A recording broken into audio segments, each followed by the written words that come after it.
Hello and welcome to YMT217 Programming Languages. This is Malik Habawi. I'm with the Software Engineering Department, Technology Faculty for At University. I'll be the instructor of this course for the fall semester 2020-2021. This is just an orientation class. We will just discuss the details of the course and what is required from you and what's expected from me as your instructor. So the first thing, and one of the most important things, because we frequently face this question while dealing with online education. As you know, due to the pandemic state, actually worldwide, we have a compulsory online education, which is already decided for this semester as well. We had it for the previous semester, but this semester I hope it will be much better than the previous semester. We got used to this scenario, and we have already solved many of the issues, and we are working on solving the rest of the issues. And I believe this kind of experience is much better than, or this kind of experience makes us actually feel much better and have more oriented mind of solving whatever issues that we may face in future. So, one of the issues we have faced so far is the correspondence. How can students correspond or communicate with us?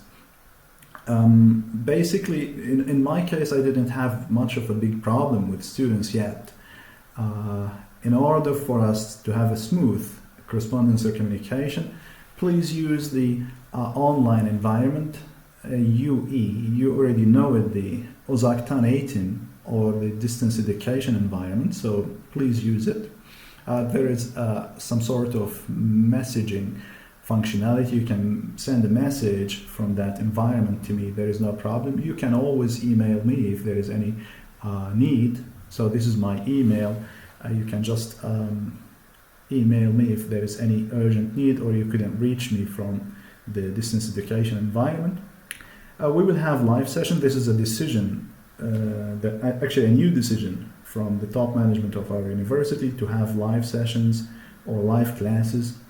So we're going to have at least 5 weeks of online sessions. I would go maybe for more than 5 if it is needed. During these live sessions, we can have a discussion, a live discussion. So I'll teach exactly like a classroom, but using a computer from my side. And you watch also like a classroom, but from your own computer or from your own phone or whatever machine you're using.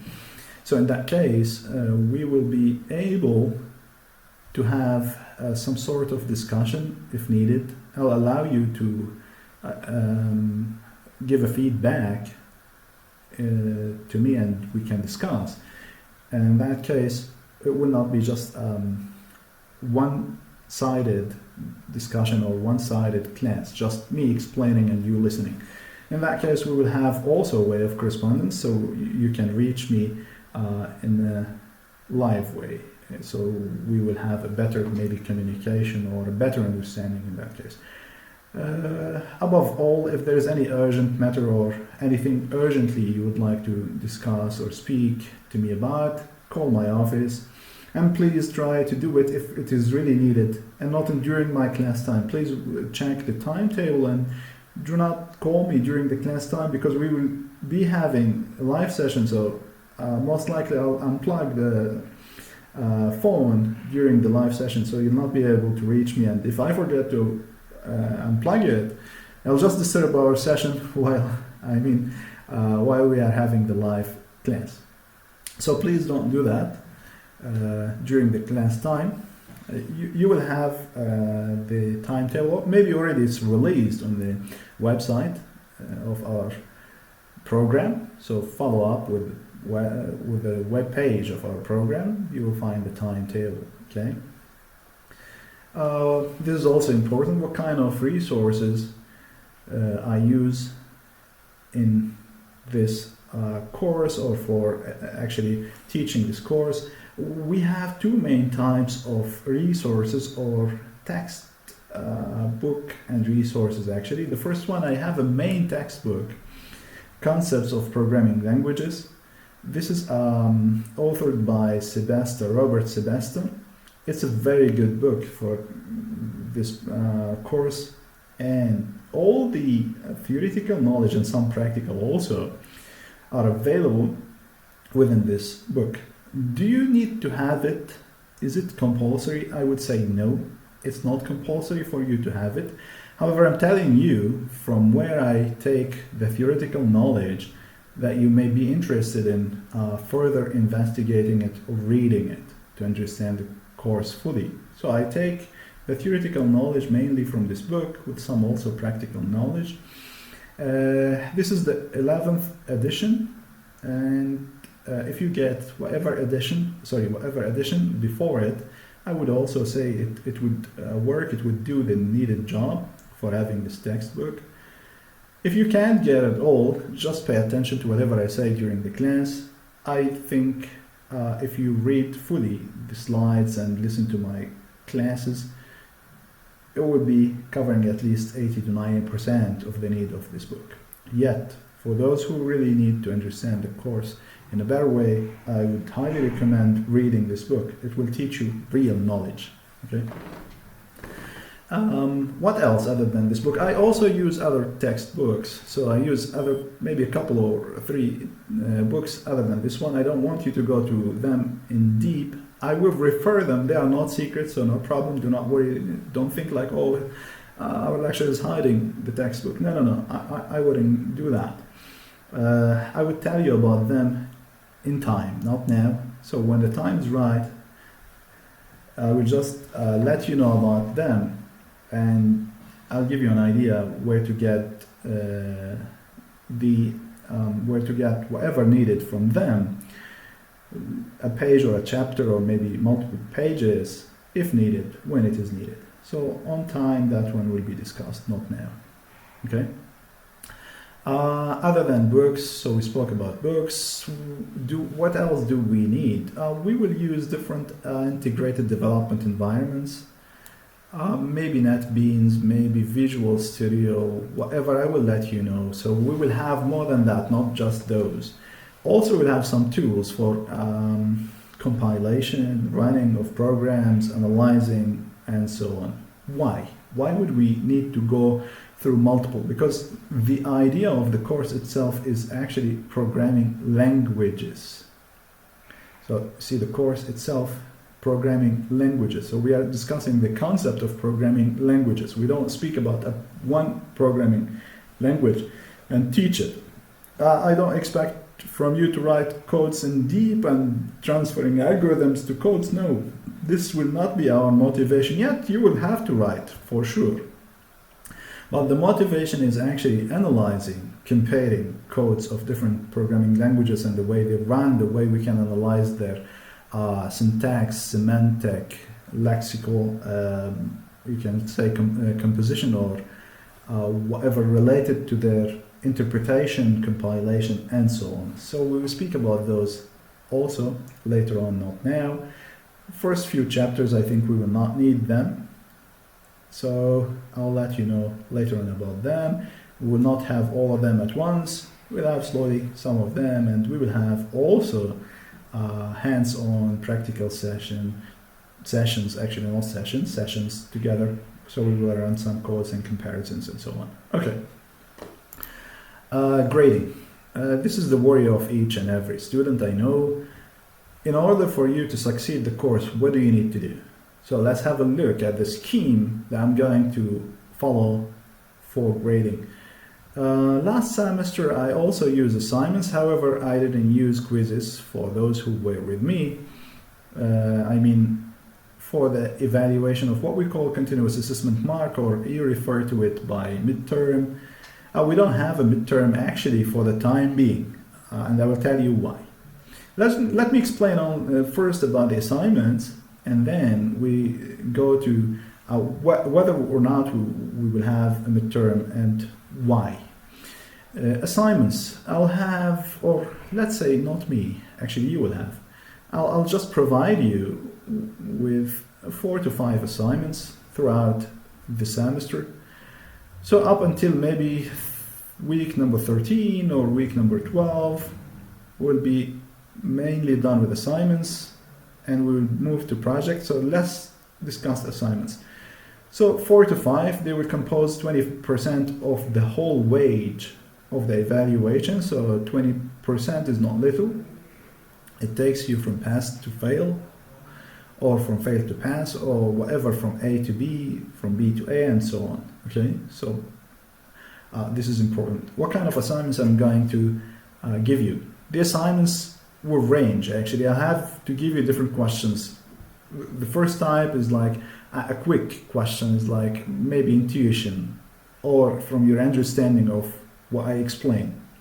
And also I'll give you other questions that need some research to do. So you'll have to do some research and read some knowledge from different sources in order for you to come up with the correct answer.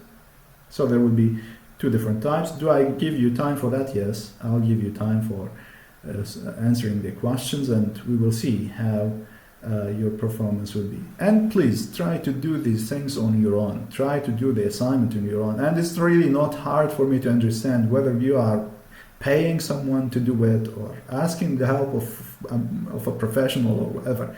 I can easily get the answer of my students and distinguish it actually from other answers of some other people or whatever you may hire or request them to do. Now, here's the thing, here's the deal. These assignments will make your job really easy for the final exam. They will be about the topics we speak and the topics that I will create or compose final exam questions from.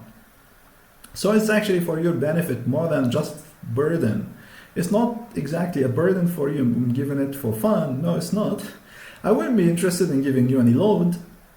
However, this is an evaluation plus. It helps you to gain the required knowledge to peacefully pass the final exam. Okay, quizzes. What kind of quizzes are we going to have, and what kind of wage do I need to assign to them? I'm going for 20%, similar or equal to the assignment, okay, in this case. I'll keep also the number of quizzes relevant to the assignment. If I go for 4 assignments, most likely I go for 4 quizzes. If I go for 5 assignments, most likely I go for 5 quizzes. We will have these quizzes in the live session. What does it mean? So I will have to see you. Last semester I didn't do that, and we had a lot of problems. Maybe you have heard. To overcome all these problems and having like really dishonesty in answering the questions or asking the help of some people and gathering together to solve exams and questions, I don't want to have that. So what are we going to have during the live sessions? Most likely I'll have reserved like 20 minutes or so for the quizzes. I'll have you open your cameras, so please get whatever camera is. I don't want you to buy an expensive one. I don't want to have high quality image. No, I want to see you in your environment. So how you look to me in high quality or not doesn't matter. So that's fine.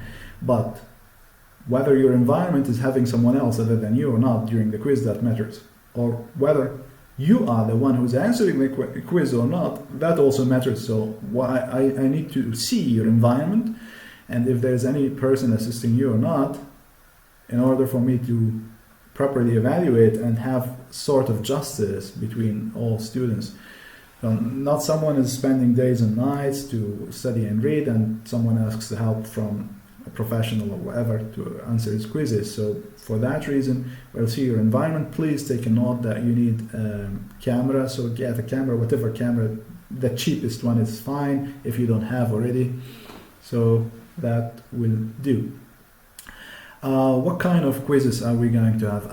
Also, our quizzes will range from very easy quizzes of multiple choice, very easy questions from multiple choice questions, fill in the gap, or whatever, like intuitive questions, to a bit hard questions, or actually above average, like some sort of questions with analytical thinking based questions. So you need to go for subjective also. You may need to type some answers. Usually, if you have studied any course with me by now, you understand that I'm not a person who requires usually pages of answers. No, Rather, usually my questions are composed of few lines max, yet they really need concentration and understanding of what I explain and what we have in the course for you to answer the questions. I'm suggesting that we have a project. So the wage of it will be 10%, and it's not much, as you see, half of the assignments and quizzes. And the project, I would like you to do it individually. I don't want group project, so we are not going to have a group for any project. So this project will be individual and will be manageable by a person. When I will release about the project, let's understand the course first. So maybe after the 5th week, 6th week, we'll speak about the project in details. It will not take much long. It will take maybe a couple or 3 weeks of your time to achieve it. It will have 10%. So if you decide to sacrifice this 10%, think about not achieving maybe A. You cannot guarantee achieving A if you are aiming high, or maybe it will trouble you passing the course later on. So think about it. It wouldn't be really hard. It will also help you transfer your theoretical knowledge to practical in a better way, doing it on your own. Okay? Final exam actually is fixed. We'll have every type of questions we use in assignments, quizzes. These sort of questions, you will be actually trained before the exam to go through. I may ask also things from your projects, the projects that I assign. Why do I assign them if I do not ask things related to them in the final exam? So think about it. It will have the wage of 50%, and that's usually, we don't interfere with it. It's like set by our department as a policy. One thing I would like to say, now these core wages, so whatever we say about the assignments, the quizzes, these wages may change. Why? I'm not quite sure if our university will decide anything related to the midterm or the evaluation. So if there is any decision, I have to bind with that decision. We are not quite sure. Last semester, right before the midterm, there were like maybe few new rules we had to apply for the evaluation. If there is no any new rule or an up-to-date decision from the top management, these will remain somehow same. Otherwise, if there is a required midterm, what we can do is I can divide this one on 2, divide this one on 2 and 2, so this will be 10%, this one also will be 10%.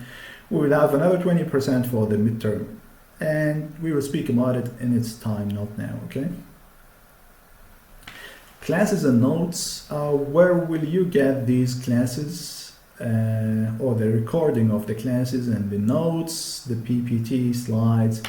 Well, I said earlier about the distance education environment, or the UE, those Octane 18. So this is the distance education environment. I think all of you guys are familiar with it. I hope you don't have any problem accessing to it. If there is still any problem, I think you need to communicate with the coordinator of the distance education here at our department to solve your issue. The videos will be freely open on YouTube. They will not be private. I keep them publicly open so anyone can watch them. Most likely those who are interested in our course will just go through them, so there will be no problem. The slides will be here, will be given like folders for each week, so you can get them from distance education, ue.frat.edu.tr, so you can get all the materials and updates from there. I mentioned about the YouTube. I'll upload these videos. So this video I'm recording right now, I'll just make some few editings if needed. So right after that editing or whatever, I'll upload it to YouTube, and I'll bring its link to the distance education environment, so you can watch it from distance education environment, or you can watch it directly from YouTube. If you want to subscribe, that's up to you. If you are not interested in going to YouTube, you still can watch it from the distance education. You will find the link from there. It will direct you to a YouTube video. You can watch it from here. It's up to you. So this is the idea. No subscription is required. I wouldn't be interested in such a thing if you think that you need to subscribe, it's up to you. That's totally fine. There is no problem. Okay. So let's go to the course itself. What kind of topics are we going to discuss? So what is this concept of programming languages or programming languages as a course? So simply we have around 14 weeks to handle. More or less we will little bit actually try to catch up with the time because we have actually a missing week due to the registration. No problem, some of these topics are actually more important than others, so we will just give like 2 of these 2 weeks in between. We will just combine them with other weeks, so there will be no problem. For the first week we will speak about or actually we'll discuss the evaluation of major programming languages. We cannot speak about all programming languages, that's not possible, there are so many of them. Yet what we can do, we can actually cluster programming languages to similar clusters or same clusters, okay, based on their own features. I'll speak about them later on. So that would be like their evaluation. What kind of characteristics actually we need or metrics we need to measure our programming languages with. So if you say that programming language is easy based on what you say it. So if you say it's quick based on what you say it. If you say it is, maybe you can say if you say it is efficient based on what you say it. So we will speak about those, all right? So we speak about programming languages. Definitely we need to speak about something we call syntax and semantic. So any programming languages, any programming language must have a syntax and also a semantic. Syntax, the rules that we write the programming languages with, and the semantic, the meaning of whatever syntax we create, or statements usually we compose in that case. We will explain about those, of course, after understanding and evaluating the programming languages as groups. We'll speak about their syntax and semantic. Then we will go a bit deeper. So we'll speak about the lexical and the syntax analysis. We will try to analyze, actually slightly, not in very deep, because this is, by itself is actually, you can say, a whole book about the analysis of the syntax and the lexical representation of a programming language, but you will have an idea about how they do it and how it is done in reality. We'll speak about names, bindings, and scopes, scopes of variables, scopes of maybe functions, scopes of things. You have already studied in algorithm and programming about the names given to variables, names given to classes, names given to methods, and so on. Also, you studied about the scope. Now, we don't study exactly programming, rather we study the concept of, okay? Data types, or you already have an idea about data types. We will study also their concept in programming languages, the expressions and assignment statements. So I don't want to say it again, the same idea. You already know about expressions and assignments.